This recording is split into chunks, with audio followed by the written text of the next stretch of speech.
1400 years ago, armies of nomads swept out of the Arabian desert and conquered half the world. Today, their descendants tell an extraordinary story. They say that God sent them a prophet, Muhammad, and that God then gave them an empire. But is it really true? Not everyone is so sure. The Muslim conquests were one of the most decisive events in history. But were the Arabs in the 7th century even Muslims at all?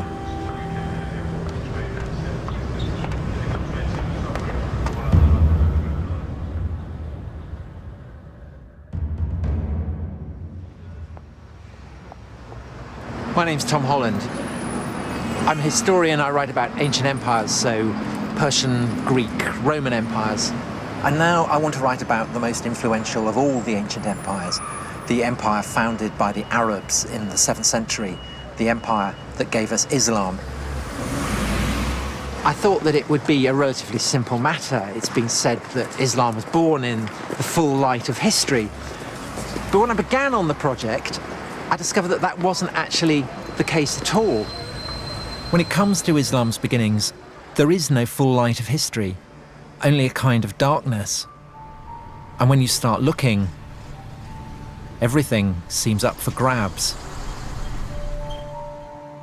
From the beginning, I felt like I was being sucked into a black hole.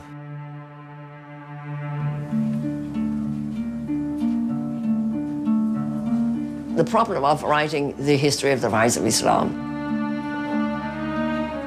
is that we have absence of evidence and we have nothing on which to tell a story.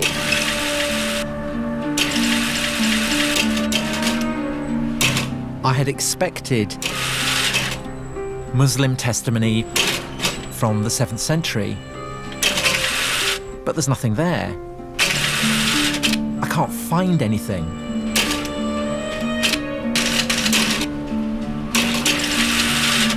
There's a problem here.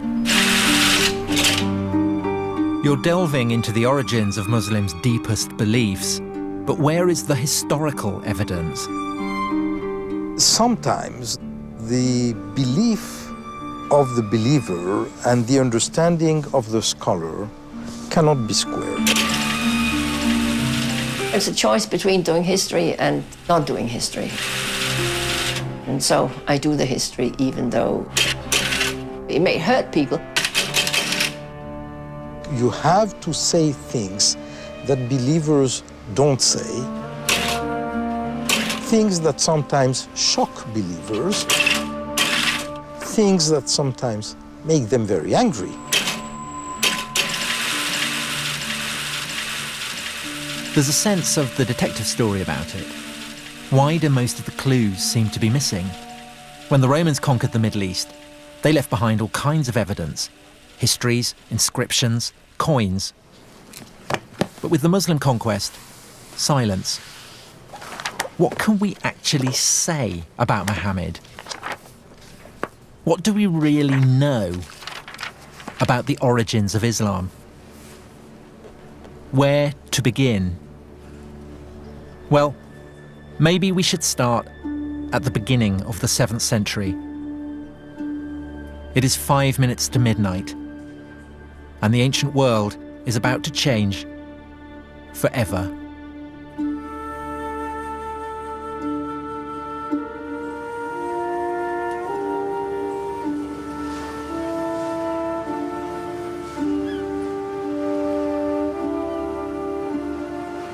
This is Istanbul. In 632, it was Constantinople. For 300 years, the capital city of the Roman Empire. A Christian city at the heart of a Christian world.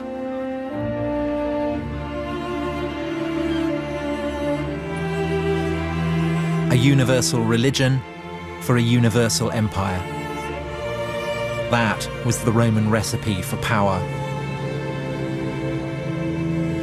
an idea fully appreciated by the Muslims when, almost 1,000 years later, they conquered the city and turned the largest cathedral in Christendom into a mosque.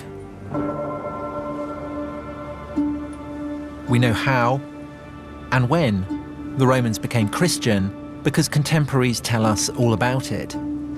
But what we don't know is how the Arabs became Muslim. Take a journey into the past, and you can't be certain where it's going to end.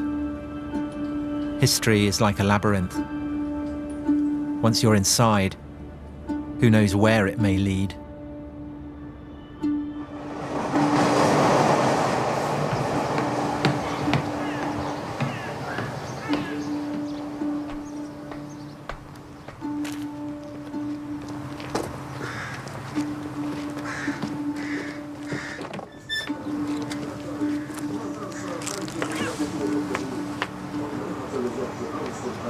So here we are, the great palace of the Roman emperors of Christian Constantinople.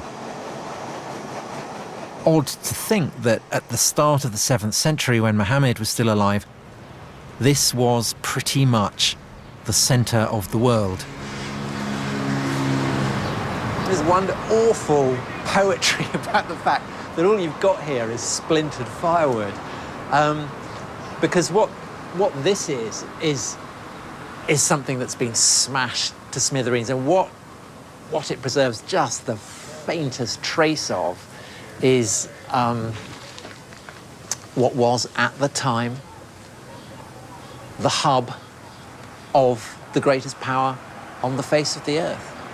So this is the White House, it's where the emperor lives, it's the Pentagon, it's the heart of the defense establishment, it's the Supreme Court, it's where laws are drawn up and made and issued, all in this one place that dominates Constantinople, the city of Constantine, the first Christian empire, the greatest city in the world. And now it's all gone. And it's in some bloke's garden. You've got the road on the one side, you've got the train on the other. And the only thing to be seen is a cat.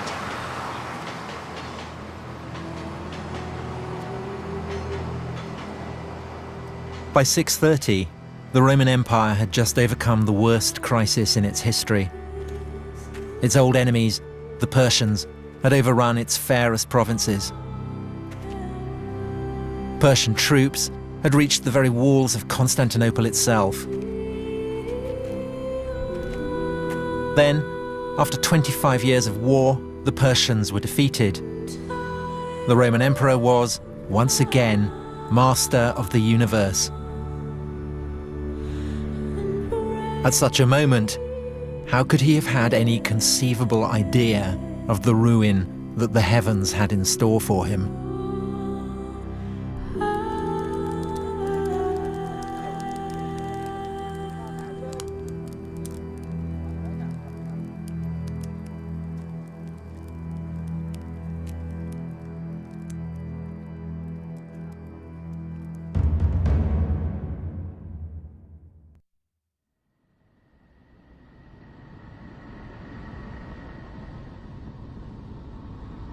Professor, can someone like myself, who is not a Muslim and who does not believe that God spoke to Muhammad, ever hope to fathom the truth of the origins of Islam? No.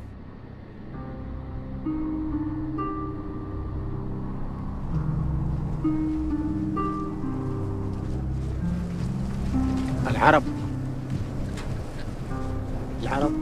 نعم.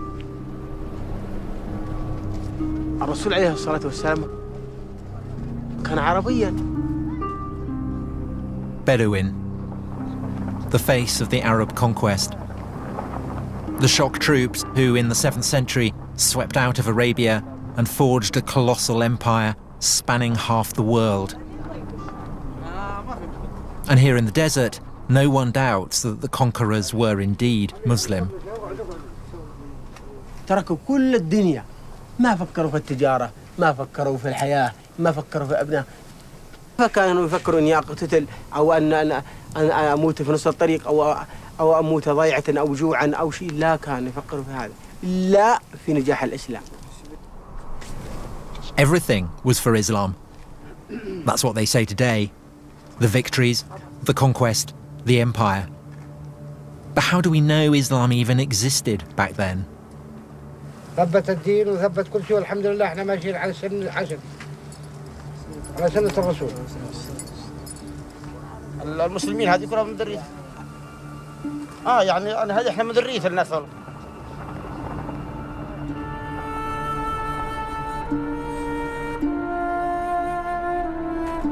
To the ancients, the Arabs were notorious savages. Of all the peoples of the earth, the most despised and insignificant.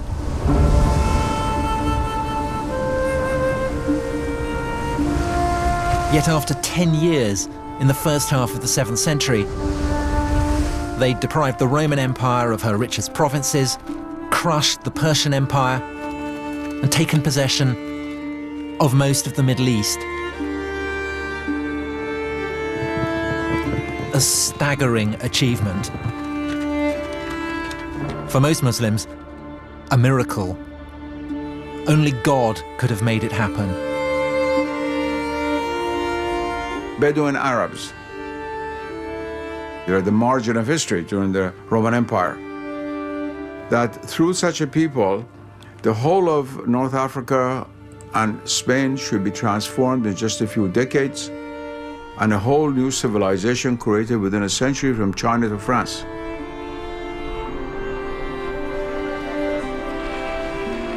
And this is a historical fact.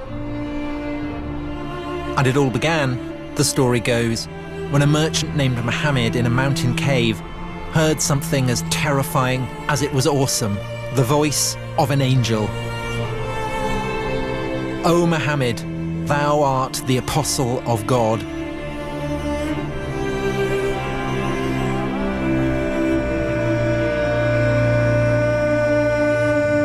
God had spoken to the Arabs.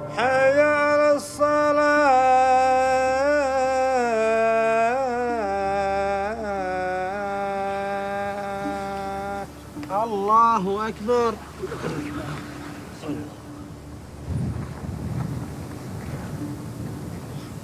Allahu Akbar.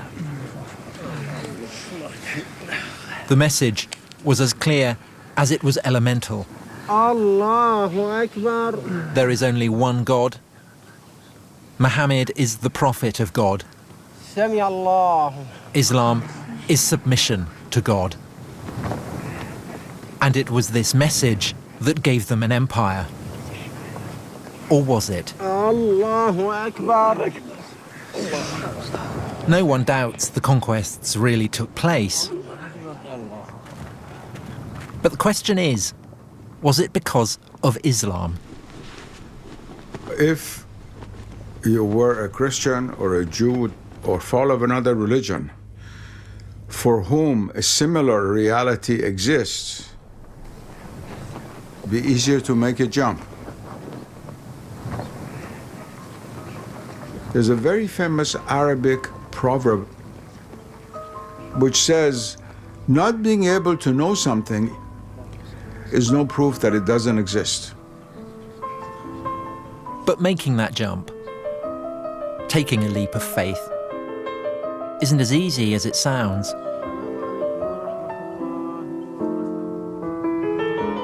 In Western universities, historical research is all about skepticism and doubt. And just as earlier generations of scholars turned a penetrating spotlight on the life of Jesus, so now some are taking a radical new look at the life of Muhammad. Patricia Kroner is a professor at Princeton. She is one of a number of historians whose research into the roots of Islam has sharply divided the world of early Islamic studies. You cannot reject the Muslim story, she wrote, but you cannot accept it either. The only solution is to step outside of the Islamic tradition and start again. There is a curtain as regards Muhammad that you can't get behind. What do we know about him and his life? Well, We know that he existed. We know that he was active somewhere in Arabia. We know that he's associated with the book, the Quran. He was the one who uttered it. But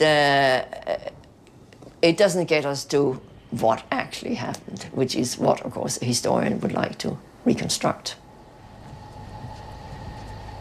We have absence of evidence. We have the Quran, and you can't tell the story of the basis of the Quran. We have various early non-Muslim sources. They don't add up to a story. We have nothing. We have this one book out of a nothing. There's complete darkness. But here, that's not the way they see things. The Bedouin think they know everything about Muhammad. His character, his wives, even his favourite food. This is a whole world founded on stories of Muhammad. كان يعيش الرسول على الجمال، وكانت هي الوحيدة الذي يتنقل عليها البدو والأجمال والإسلام، وإحنا على هذه نعيش ونتحمل الصبر إن الصبر كويس، ونصبر على الماء الظما والأكل والجوع. ولكن هذا يعاني فيها الرسول وكانت الجيش لأجل الإسلام، لنصبر هذا الصبر، لنقطع هذه الصحاري، لننشر كلمة الإسلام إن شاء الله. But the problem is, how do we know this was what it was like? How can we separate what really happened from the hearsay and the myths? Do we know, did the Prophet Muhammad come here, Huna? Yes, وأنه كان خرج من مكة إلى مناطق الشام وجاء على منطقة فجلس في شجرة في الصفاوي. Was there a tree? Was Muhammad even a travelling merchant? The evidence is almost non-existent. The earliest biographies we have were written nearly 200 years after Muhammad's lifetime. In most religions, the tradition was handed down through oral history for millennia. This is put aside. That was called positive history. The oral tradition is completely negated. Well, oral tradition means that you remember what you want. Some of it must be history, and most of it is clearly not history. It's just that they have been reshaped, rethought. They have been taken out of their original context, serving new functions. They've been cleaned up by all kinds, or cleaned up or messed up, if you like, by all kinds of interests that people have in the memory. If supposing there is no written text of the time of the Prophet mentioning his name, the same is true of Christ. The same is true of Moses. That doesn't mean anything because there's always the oral tradition. Sometimes if you have other sources from other points of view, you can suddenly see what it is that's been changed, and then when you can see that, you can also see why it has changed. But because Islam arose in a relatively remote corner of the world, we don't have these checks. We don't yet have the key that can unlock the tradition.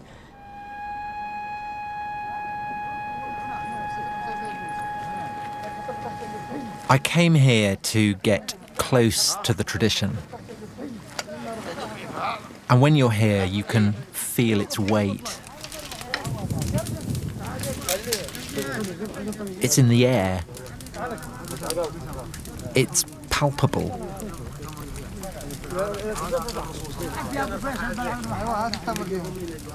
It can't just be brushed aside. Millions upon millions of people believe it. This is their history. An entire moral universe has been built around the stories told of Muhammad. هذا أيام الجاهلية قبل الإسلام. كان الواحد يوم تجيه بنت خوفا لا تعمل عيبة وكذا إلى آخره يذبحها، لأنها عار، يجيب لها عار ويجيب لها منتقد بين البشر. فيجيب البنت ويدفنها ويحيى، بعد ما يدفنها ويحيى صح.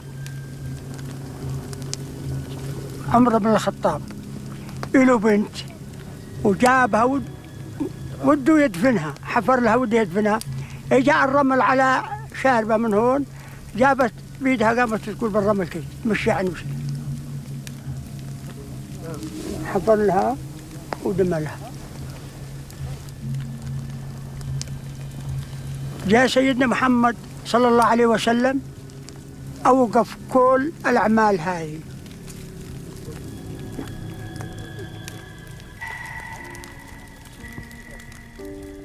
Listening to all these stories, part of me very moved. The other part of me was wondering, well, how do you know this? Where do these stories come from? Are they really true?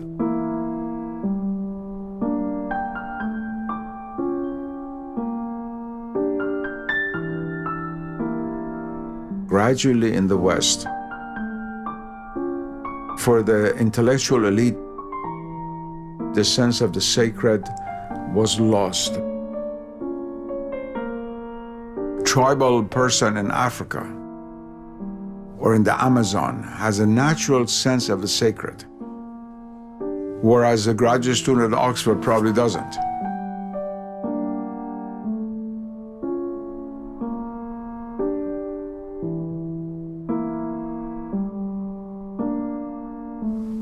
الله أكبر.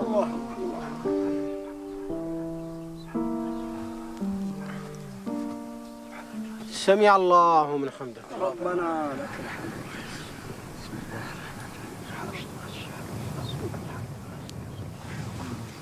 الله أكبر. الله أكبر. سبحان الله. الله أكبر. الله أكبر. يا رحمة الله. الله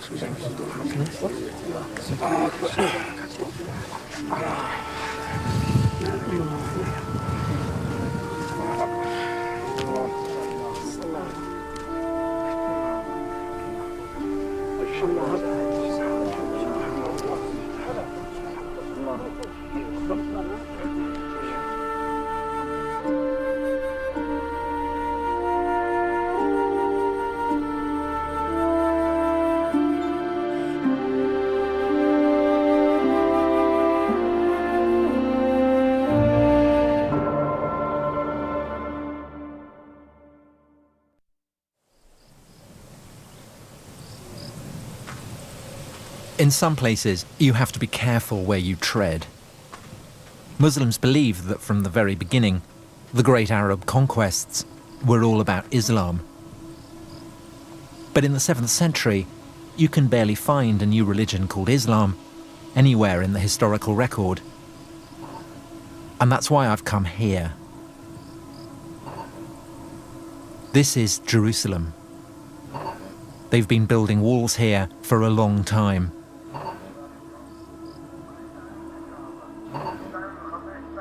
But they've never built a wall yet that could keep people safe forever.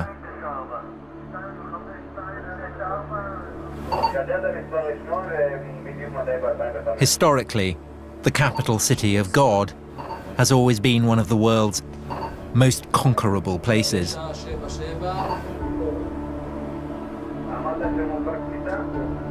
Here, if anywhere, in the one-time world of the Roman Empire, the 6th and 7th centuries live on. The same intensities, the same anxieties.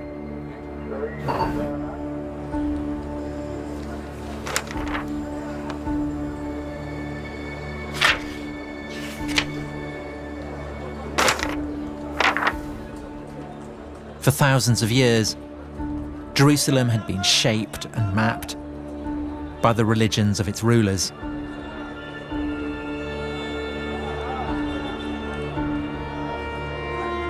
When the Jews ruled, they built a gigantic temple which dominated the city.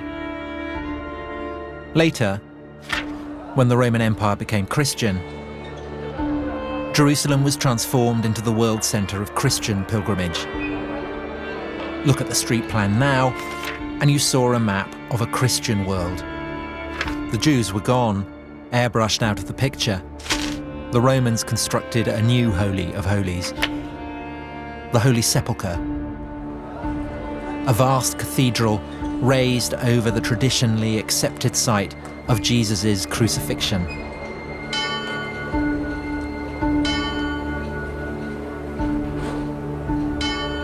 That was how God and empire worked. The Roman Empire believed in God, and God believed in the Roman Empire.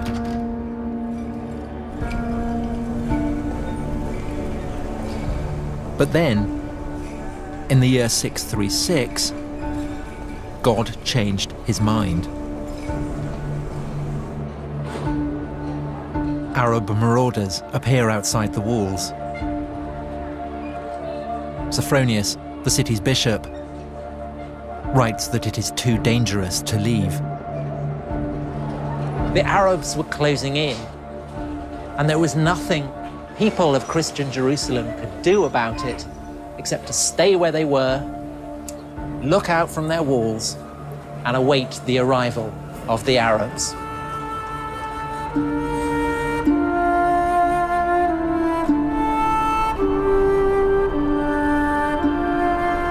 And out of the desert they came, and they had become irresistible.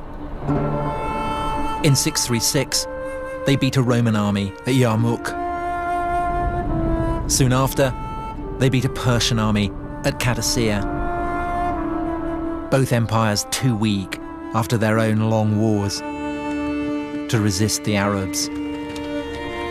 They marched into the richest provinces of the defeated empires. And less than 5 years after the death of Muhammad, they set their eyes upon the promised land. The land flowing with milk and honey, the land that God had promised to the Jews. Now, the Arabs had come to claim that birthright for themselves.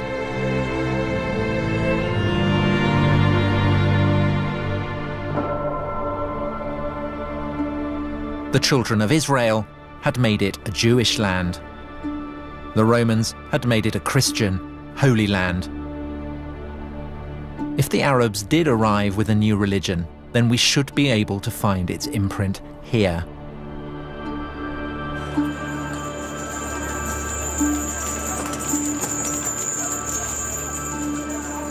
Contemporary Christian sources confirm that late in the 630s, the Arabs took over Jerusalem by peaceful negotiation. But what they don't say is what the conqueror's religion was. The truth of the matter is we don't know what was the true religion of the first Arab conquerors. We have a problem because this group of people from Arabia is tiny, and they're ruling over much larger populations who are very well versed theologically, of Christians and Jews and Zoroastrians, but very sophisticated religious ideas. Why would these populations not have risen up in rebellion against their Muslim rulers if these Muslim rulers are trying to impose something totally different that was hostile to their own beliefs? What were the Arabs up to? What were their motives? We know they called themselves believers, but believers in what? Certain Christian contemporaries tell us that the Arabs believed in a single God and that they followed a guide or instructor.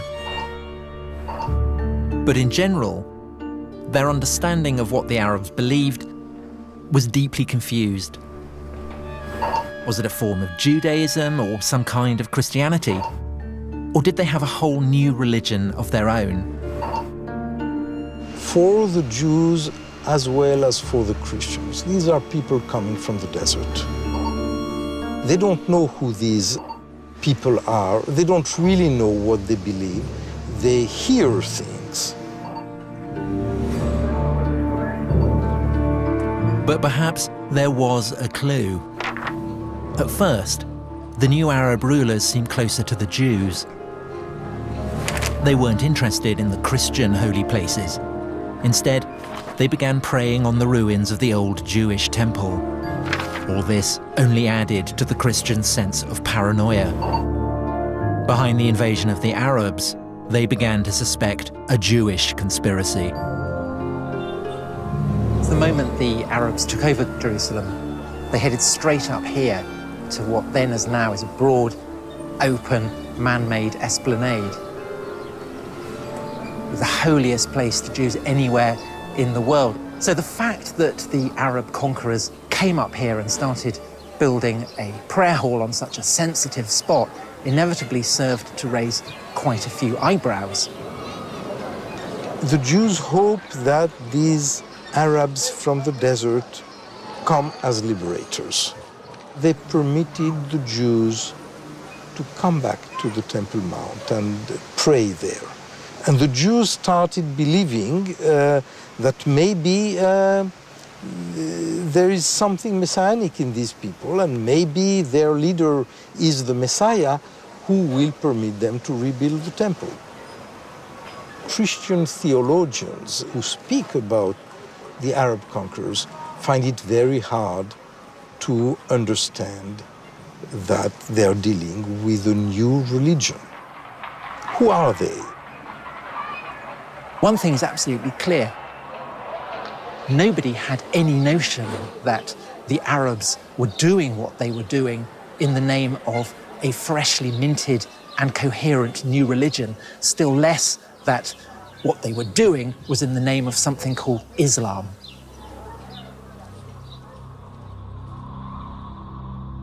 So did Islam even exist in those early years after Muhammad?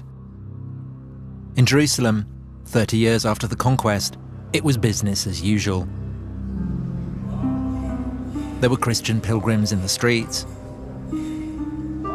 The churches were full. Ancient religions were practicing their ancient rites. But where was the prophet in all this? 30 years after the death of Muhammad, here in Jerusalem, an Arab warlord called Muawiyah was hailed as leader of the new Arab empire. But if Muawiyah was a Muslim, then he showed precious little sign of it. The astonishing thing is that nowhere, not on his inscriptions, not on his coins, not on any of his documents, is there so much as a single mention of Muhammad.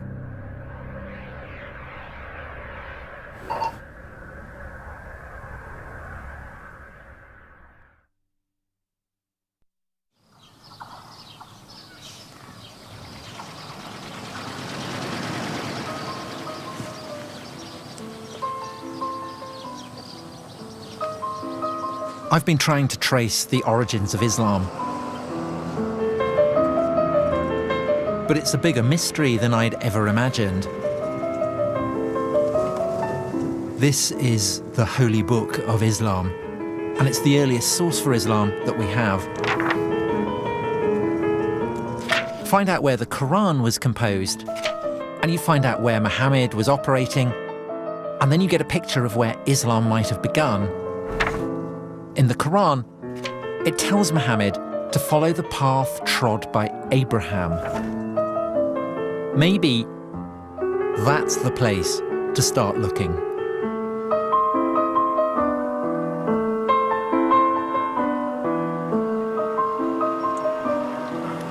I'm in Hebron, which is a town on the West Bank, and I'm currently in a Jewish settlement.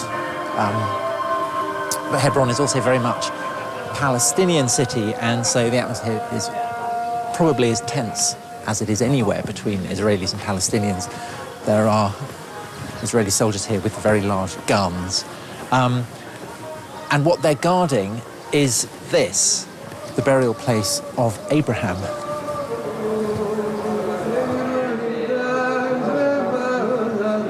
Abraham, through the line of his son Isaac, was the father of the Jews. When everyone else was still pagan, Abraham worshipped the one true God. And for this, God rewarded him and his descendants with the promised land, part of which today goes by the name of Israel. This is the tomb of Abraham. And the reason that the soldiers are here is that these are not the only people who regard him as their ancestor. And they're not the only people who believe that God gave them the promised land. On the other side of the grill are Muslims, and they tell a different story.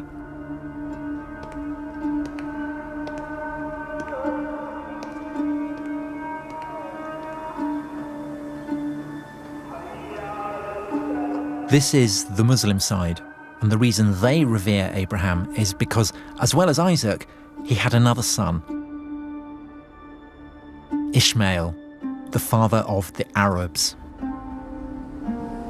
This is the tomb of Abraham that we saw earlier from the Jewish side, but we're now looking at it from the Muslim side. The significance of Abraham and this association that was made between Arabs and Ishmaelites, the children of Ishmael, is actually much older than Islam itself. It remains central to Islam to this day. According to Muslims, Abraham is their prophet, and the religion he founded was not the religion of the Jews, but Islam. And in the Quran, we read that Ishmael helped Abraham to build a house of God at a place called Bakkah. Neither the Quran nor any contemporary source actually specifies where Bakkah was, but Muslims now would have absolutely no doubt that Bakkah is another name for a place deep in the Arabian deserts. Mecca.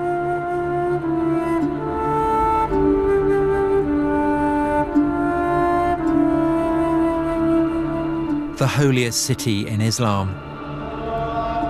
the birthplace of Muhammad. This is the largest mosque in the world.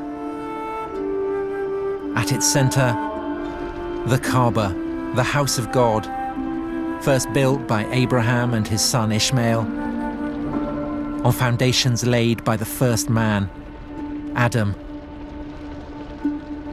It is older and holier than anywhere else in the world. It was in the hills above the city that Muhammad received the first of his revelations from God. These revelations would form the holy book of Islam, the Quran, the very word of God. Mecca is where Muslims believe everything began. The crossroads of faith and history. Surely here then, you would think, we could find solid evidence for Islam's beginnings.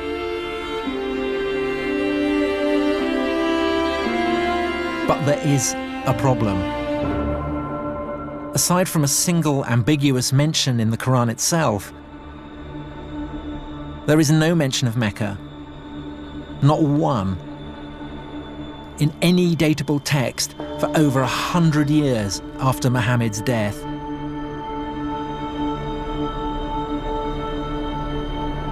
How can we know that Muhammad does come from Mecca? We can't. But on the other hand, if he doesn't come from there, you have to come up with a plausible alternative for where he might have come from, and why would you want to take that on? Why take it on? Well, it's what historians do. If things don't fit, you try something else that might fit.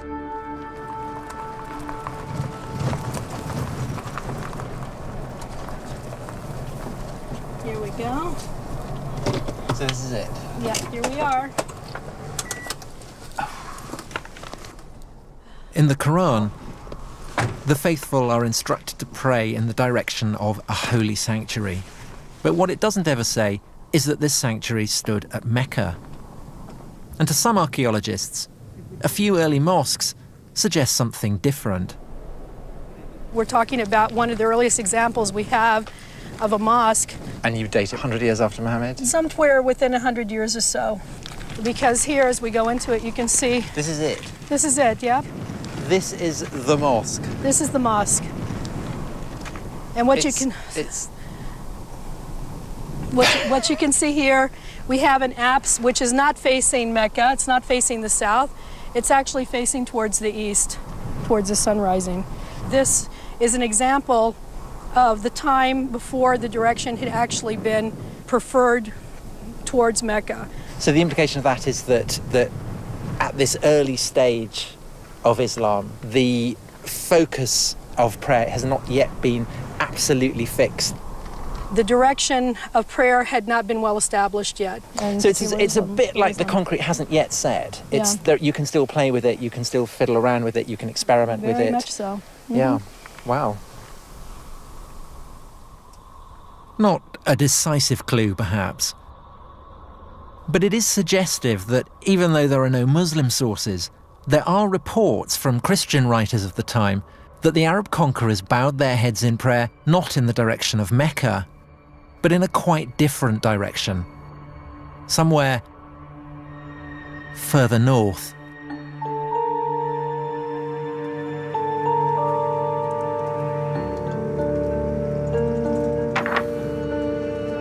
In the Quran, it never actually states that Muhammad lived in Mecca, nor that Mecca was where the first revelations took place. Does the material in the Quran point to Mecca being the setting for God's revelations to Muhammad? No, it doesn't. I mean, there is mention of a sanctuary. There is a sanctuary, for sure. But where is that sanctuary? That's, of course, we can't tell. It's devilishly difficult to sort of extract what the context might have been from the text itself. In Muslim tradition, the people of Mecca are pagans, worshippers of idols. But in fact, the people the Quran describes have a deep and sophisticated knowledge of the biblical tradition. The Quran retells biblical stories and alludes to biblical stories, not just biblical, but also post-biblical developments. All this is clearly known to the audience. It suggests that what we have is a kind of response on the part of, let us say, Muhammad, to the debates that were going on in Christian and Jewish communities, where they were debating theological issues and questions that come out of the Hebrew Bible and come out of the New Testament. And the Quran seems to be an effort to engage in the discussion. And so there's a strong connection with the late antique religious discourses that were alive throughout the Near East. So it's obviously not a pagan world we're looking for. The people in the Quran worship a single God, but it then accuses them of praying to beings other than God.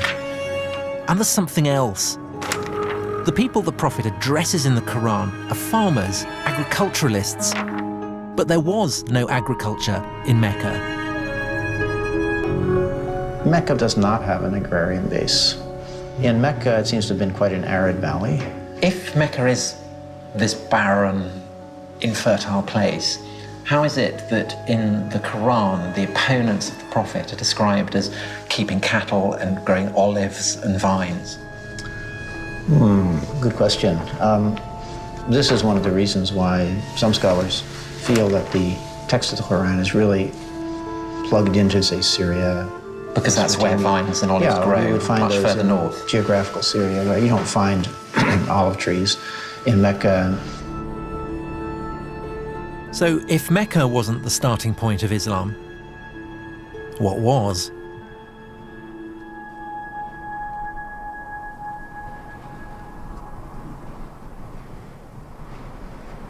If you're following the clues in the Quran itself, then you're looking for a landscape inhabited by olive-growing Arabs who have a deep knowledge of the biblical tradition, but whose worship of a single god might seem to some a little shop-soiled. This is the city of Avdat, in the Negev desert. Back in the early 7th century, it was an Arab city on the very fringes of the Roman Empire. Nominally Christian, but with hints of a recently pagan past.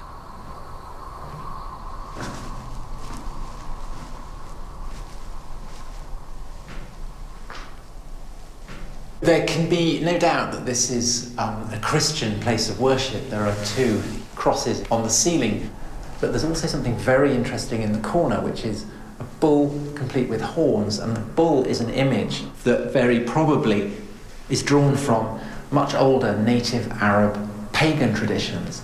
That doesn't mean that the Christians who built this were themselves pagan, but it does mean, I think, that they are giving their monotheism, their belief in a single god, a little bit of pagan colour.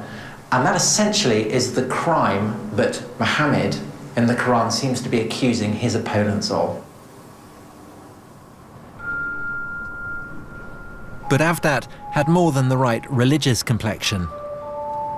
It also had agriculture and olives. In the lifetime of Muhammad, all this would have been green. It would have been agricultural fields as far as the eye can see. Archaeology leaves no doubt that there was a sophisticated irrigation system here that really did make the desert bloom. And so while that doesn't mean that this Avdat is the actual spot where the Quran was composed, it does imply, I think, that the region as a whole seems to fit the wider context of the Quran better than somewhere much further south in the arid region of Mecca.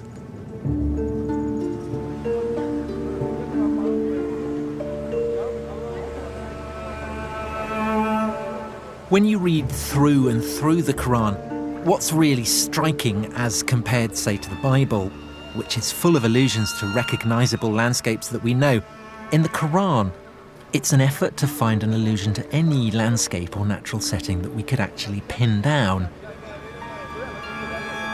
In fact, in the whole of the Quran, there's really only the one exception. Not far from Avdat, a strange hint about where the Quran might actually have come from. We are on the southernmost shores of the Dead Sea, between what is now Israel and Jordan. Lot was the nephew of Abraham, and he went to settle down in a city called Sodom. And the people of Sodom were notoriously racy. Unsurprisingly, this provoked the wrath of God. He destroyed his city, and this is said to be the remains of Sodom, where the anger of God was poured down upon it. And the Quran.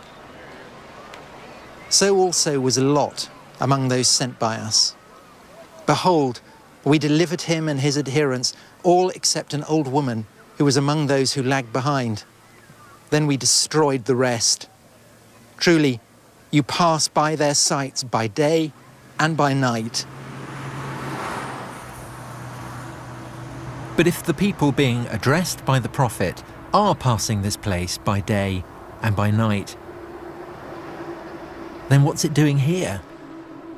1,000 kilometers from Mecca.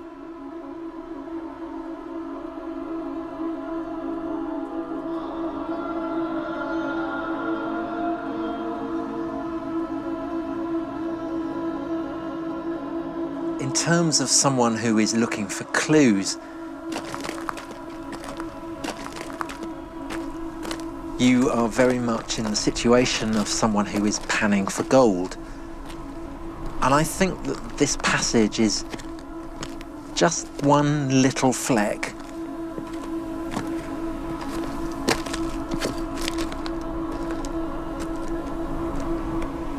I mean, there is one possibility, of course, which is that this one fragment originated in this neighborhood. Perhaps the rest came from elsewhere. But that then begs the question of where all the various component parts of the Quran are coming from. Are they necessarily to be attributed to one person living at one time? Again, when you start asking that question, it's very hard to know how far to push it. It's from the West that this kind of history came up. That is, reason is the ultimate decider and judge of the truth. But what I'm saying is that those are not going to really give you the reason that is logically satisfying.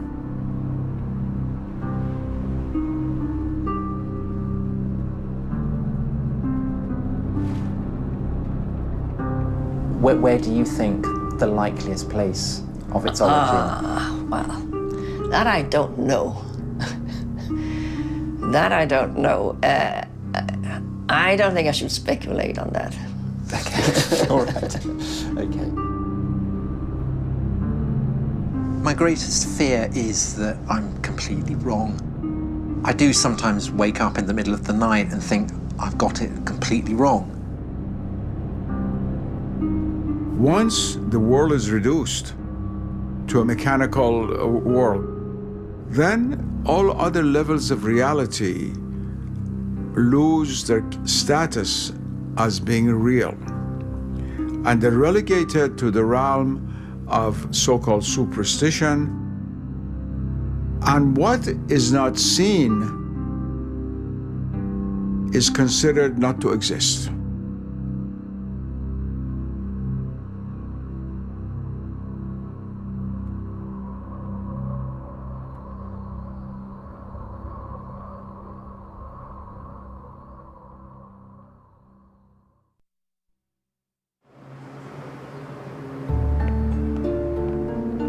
Trying to track the origins of Islam has been like chasing a mirage. The Arabs conquer half the world, but they don't talk about Muhammad. There's no mention of Mecca. So what do they do in detective stories? They follow the money. Any of these? What's the first coin that actually mentions the name of the Prophet Muhammad on the coins? Do any of these coins mention Muhammad by name? with Muawiyah. Yeah, but is the name of the Prophet Muhammad mentioned? No. Every coin tells a story. Every inscription conveys an idea of power. But sometimes what's not on the coin can be just as significant as what is. It would be nice to see the earliest coin that mentions Muhammad. The earliest coin that has Muhammad's has name. the name of Muhammad. They don't have it, but because it's odd that we're 60 years on from the death of Muhammad and no mention of Muhammad. For nearly 60 years, the rulers of the Arab Empire didn't put Muhammad on their coins, and then they did. Maybe 60 years was what they needed to work out what the story really was. Maybe the issue isn't why Muhammad was not on the coinage at the beginning, but how he got there in the end. What if I've been asking the wrong question?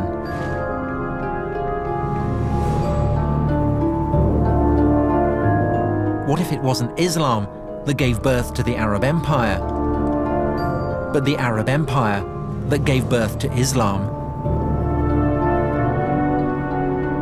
The empire was rich beyond imagining. By the mid-680s, it stretched from northern Persia to Egypt and North Africa. But who had the right to rule it? A vital question on which the Arabs could not agree. And with so much to play for, they began to turn upon themselves.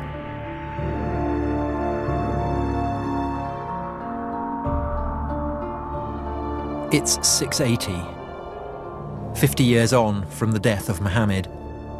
A deadly spiral of rebellion and civil war is threatening the Arab Empire with implosion. And from deep within the Arabian desert, a new claimant to the empire emerges. His name, Abdullah ibn al-Zubayr.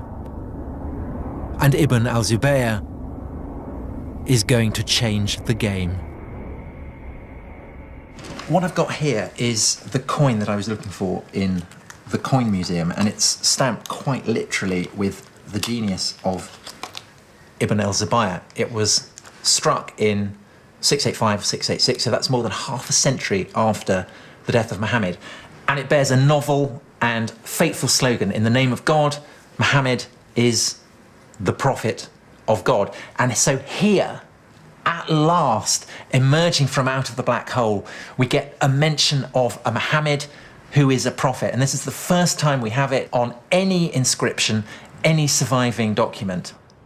Ibn al-Zubayr had essentially realized what Constantine, the first Christian Roman emperor, had realized long before him, that it was no good the lord of an earthly empire laying claim to the favor of God unless he could absolutely demonstrate the cast iron basis on which he was making that claim. And Constantine, in his attempt to obtain that sanction, had turned to the Christian church. But Ibn al-Zubayr turns to the figure of Muhammad.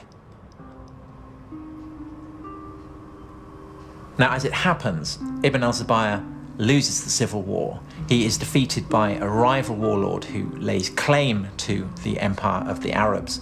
But the discovery that the name of Muhammad can be used to buttress earthly power, that is not forgotten.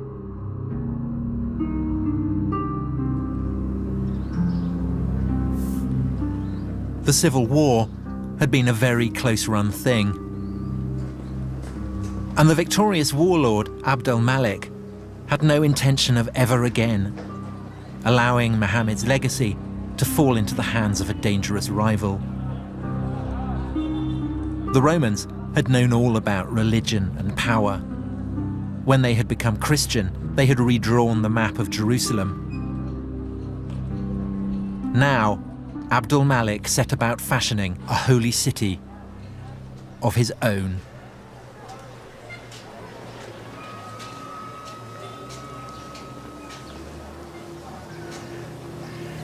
God, it's beautiful.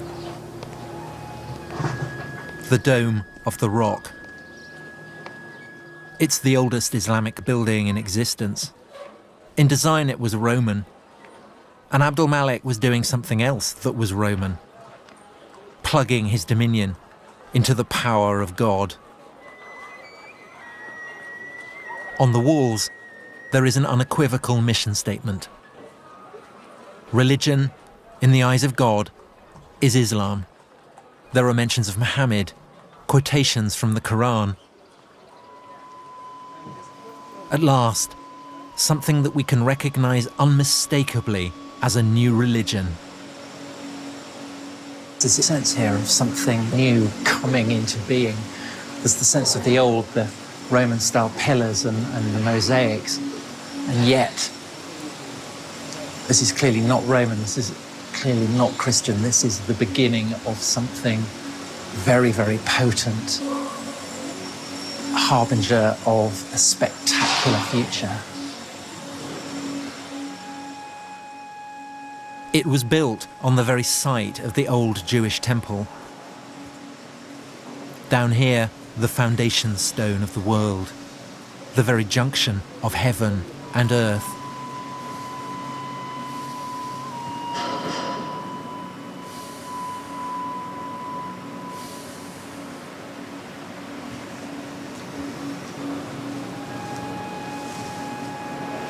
This is quite possibly one of the most awesome places on the entire planet. It is deeply, deeply holy, not to one, but to two great religions. It's the place where Jews believe God inhabits on earth, the Holy of Holies, the Shekinah. And to Muslims, it is the cave that Muhammad prayed in after being brought here from Mecca before he ascended to heaven to be confirmed as the seal of the prophets. So, in religious terms, this is like a sort of nuclear reactor, firing out isotopes and power.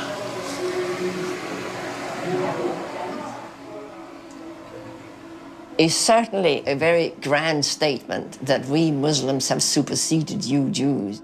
And we have superseded you Christians by being filled with inscriptions directed against Christian Trinitarian beliefs. So it's Muslims saying, we are here, we've come to stay, and we are the winners. Abdul Malik now rules his empire as the deputy of God, just as the Christian Roman emperors had done. And like the Roman emperors, he has built a house of God in Jerusalem. But Abdul Malik, Lord of Jerusalem though he is also an Arab. Perhaps for Arabs, Jerusalem, for all its ancient and unrivaled potency, owed too much to the Jews and Christians to stand alone as the holy city of the new Arab empire.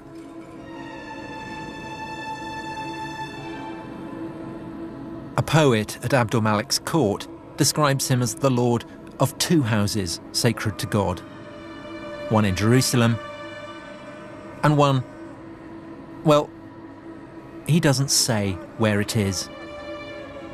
And for 100 years after the death of Muhammad, no one says where it is.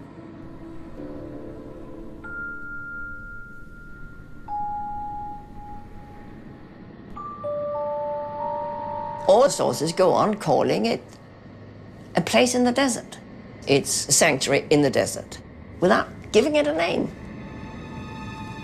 And at some point, this sanctuary must have been fixed at Mecca, in the middle of the desert. But why? The truth of the matter is we don't know what was the true religion of the first Arab conquerors. It's an Arab story. Arabs come from the desert. God is speaking to the Arabs. They don't want Jews or Christians having any influence on Muhammad. الرسول عليه الصلاة والسلام كان عربيا. المسلمين هذه كلها من ذريته. يعني هذه احنا من ذرية النسل. The Quran is in Arabic. The Quran is full of characters from the Bible. But if the book came out of the desert, how did these characters get there? We have nothing. We have this one book out of a nothing. We don't have the key that can unlock the tradition. But maybe that's the point. We're not supposed to unlock the tradition. God's message comes to a prophet. The prophet lives in a desert. There is no room for anyone else. It's remote. It's remote. It's uncontaminated. It's pure. It's a place where we can rule out that Muhammad got his ideas from others than God.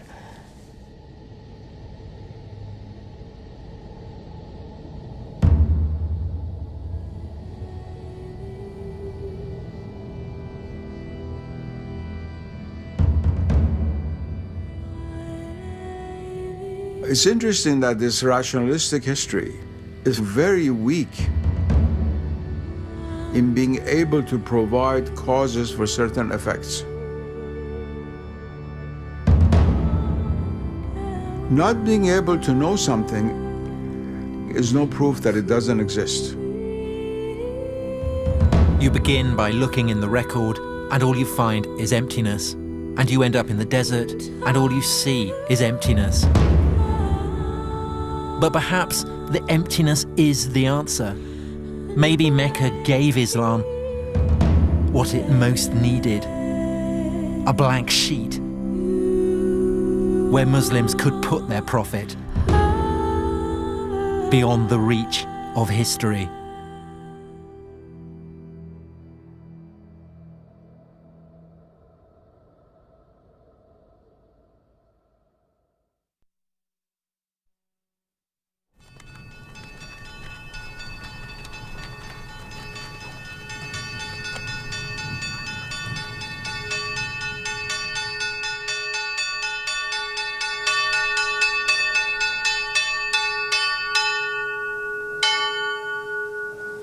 Professor, do you think that what I am doing is complicit with the brute fact of Western imperialism, Western hegemony? No, not necessarily.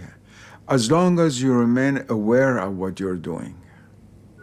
If you come as a Western scholar or historian, and in all honesty, present what your worldview is, and let's say when I look at the Islamic world from this paradigm, this is what I see, and bring out why this is different from how Muslims see themselves, that I think is a very honest effort, and is a good effort. But if you try to act as a doctor to a child, take this medicine, is good for you, you don't know, you're eating the wrong thing, this is how it should be, that's where the problem begins. And the Muslim world is not going to accept that. The days when the British would bring scholars from England to teach Indians how to be Hindus and Muslims is finished. It's finished. It's true, before I began, I did have preconceptions. I was brought up a Christian, but I was also brought up in an environment that questions everything. Studying ancient history is a process of paint stripping, tearing away stories that you want to believe the literal truth of. This is supposed to be Mount Sinai, where Moses saw the burning bush, where God gave him the 10 Commandments. But there's no historical evidence for any of this. Christian monastery, Roman fortifications, the old partnership, God and empire. Between them, they turned this place into Sinai. In my heart, I want to believe it, but my head won't let me. We believed that there was a living tradition kept by the people here, that this is where God had revealed himself in an extraordinary way. How much would it matter if it turned out that this wasn't the place where Moses had received the 10 Commandments? But the spiritual encounter with God is more important. The reality is there, even if your eyes aren't open to see things in actuality. God is always present, but you're not aware of his presence. Ultimately, the city of God matters more than the city of man. Yes.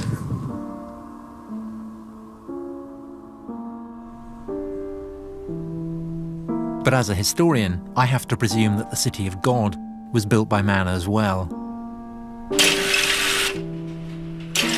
I wanted to map the human past in human terms, to make a map that fits the facts.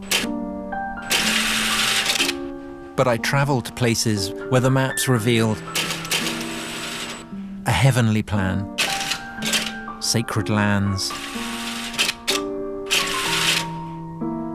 sacred places.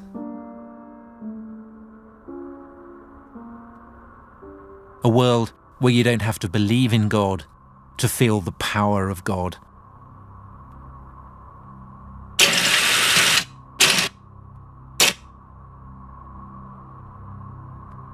This is the Promised Land.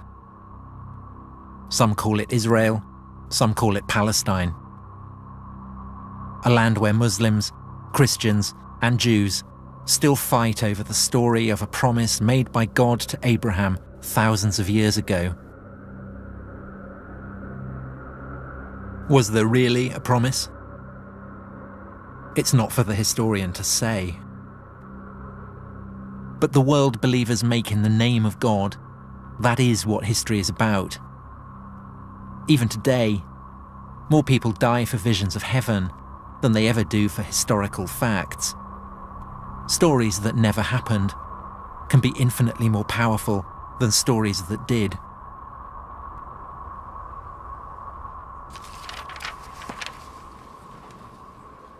I set out to write the story of the beginnings of Islam.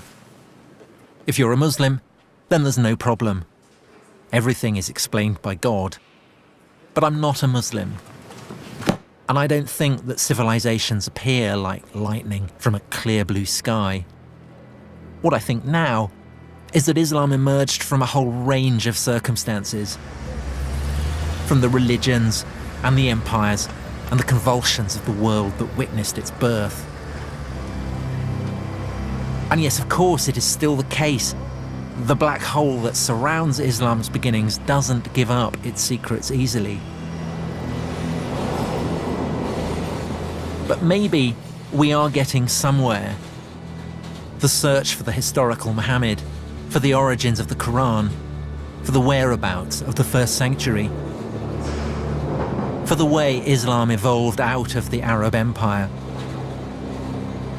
These are pieces of a whole new story.